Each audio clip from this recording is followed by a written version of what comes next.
So today we are gonna talk about the PvP build that I use for my Crusader in Battlegrounds. First, let me show you the skills. As always, we have Dragon Quarter. This is the most important skill. I mean, obviously after Conjuration of Light. This skill is really good because it gives us almost infinite knockbacks. And you can combine it with your Holy Banner. But we will get to that soon. So like I said, this is one of the most important skills. And we have like a lot of essences with that. And I will talk about essences a little bit later as well. After that we have Falling Sword. This is our AoE damage skill. It works with Dragon Quarter pretty nicely. After that we have Conjuration of Light, which gives us and our party members that immunity. We all know that. And after that, I said a lot of after that, but never mind. We have Holy Banner, and we are using the new Helm Essence with that. We are not using the OG Arrow of Keeper, but you can do that. It works with that as well. And for the primary attack, we have Punish. Now let's check out our set items before moving on to legendary gear. I am using 4 pieces of V2s to increase duration of all beneficial effects.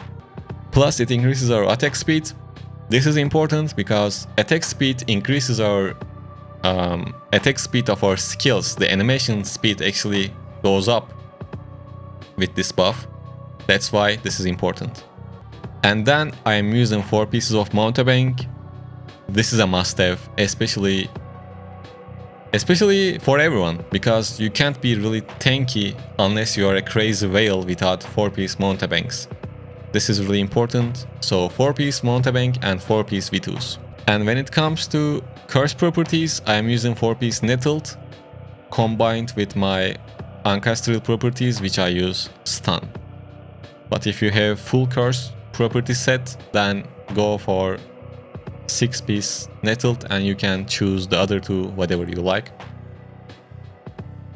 And for the legendary items, for the helm we have Mask of Condemnation.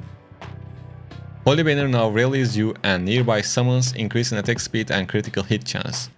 So one more important thing about this skill, you should cast your Dragon Quarter first, and after that you should use your Holy Banner, otherwise it's not gonna work on your horses. Now let's keep going. For the chest we have Hail Pilgrim. Dragon Quarter now also grants you immunity to knockback effects for 4.8 seconds. Which works with this essence, so when I cast this, I'm immune to knockback effects, which is very important. For the shoulders, we have this good old essence, which increases our Dragon Quarter duration by 39%, which is huge. It is huge because it deals damage, it annoys people, it knocks them back, but at the same time, like I said, Dragon Quarter gives us knockback immunity. That's why this shoulders is important. And for the pants, we have the well-known, nowadays a lot of people know and uses these builds, but I still want to share it. So we are using Light Striders.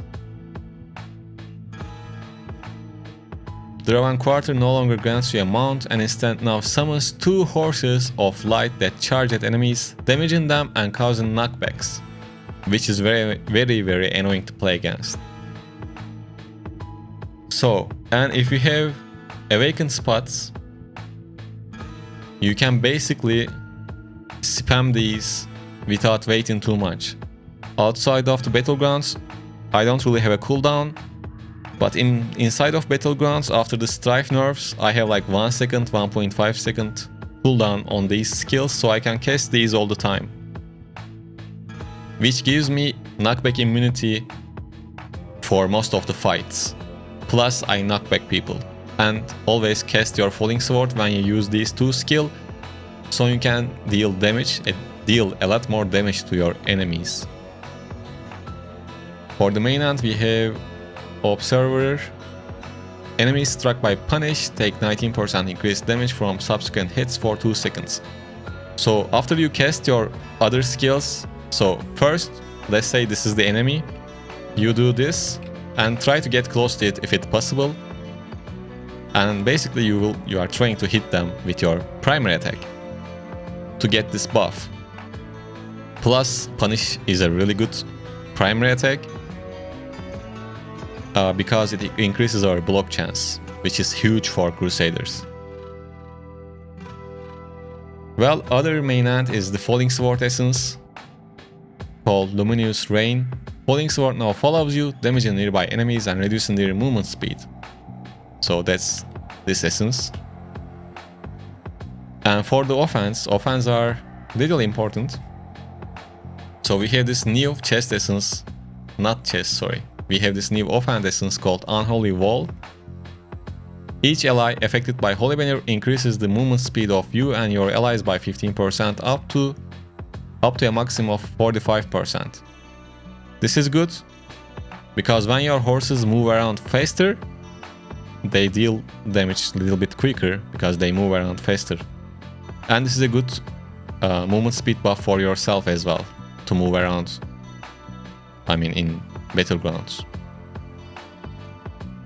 Other than that, I am using this one, this offhand, which Holy Banner now also reduces control damage taken by allies. 1 second, we are gonna edit this part because it's not that good for this build, I think. So for the other offhand, we are using Gimcrack Buckler. While Punish has granted you hardened senses, your blocks will trigger an explosion dealing 7k damage to all nearby enemies. This is not that important, but it's good to have. But if you choose to use Arrow of Keeper, which is an option and it is a good option, you can change this offhand with this one to apply this control damage reduction to your allies. This doesn't work on yourself, but it's a good buff, good defensive buff for your allies. So if you go with Arrow of Keeper, you can change your second offhand with this one and it will look like this. So I think we are clear, right? So let's go back to our regular setup because I don't like to use Arrow Keeper that much. It is way better for your team, but you don't get a good team all the time, so it just depends on you. Sometimes I use this one, sometimes I use the other one. One other important thing is your Reforge bonuses when it comes to playing tanky classes.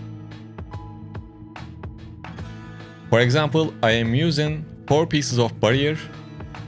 Block chance is important, damage taken from nearby enemies decrease is important too. But 4 pieces of barrier gives you a really nice amount of shield. Basically, I don't remember the exact time, but probably it's between 12 and 15 seconds because it has a cooldown. And the shield is good, it is almost like 2-piece mountebank, a little bit bigger than that. And for the other last Reforge bonus, always use duration of beneficial effects. And try to find duration of beneficial effects on your magical attributes, on your legendary items. That's really important for Crusaders. Other than that, look for critical hit chance. The rest is, I mean, up to you, not that important. And for your regular attributes from legendary items, always try to get Fortitude. Because Fortitude stat gives you armor and armor penetration, and both of them are really crucial for any class, but armor is really important for Crusaders, so try to look for Fortitude. And the best option can be Fortitude and Willpower or Fortitude and Strength for Crusader. And I think with that we covered everything we can talk about the build, right? That should be it. I mean, for the Paragon, I am using Warden, and I have a detailed Paragon setup video on the channel. If you want to set it up just like mine, you can check that video out. I will leave a link to that in the description. Well, that's all. Thanks for tuning in, and I hope you guys enjoyed this class. Well, wow, I think I did well, right?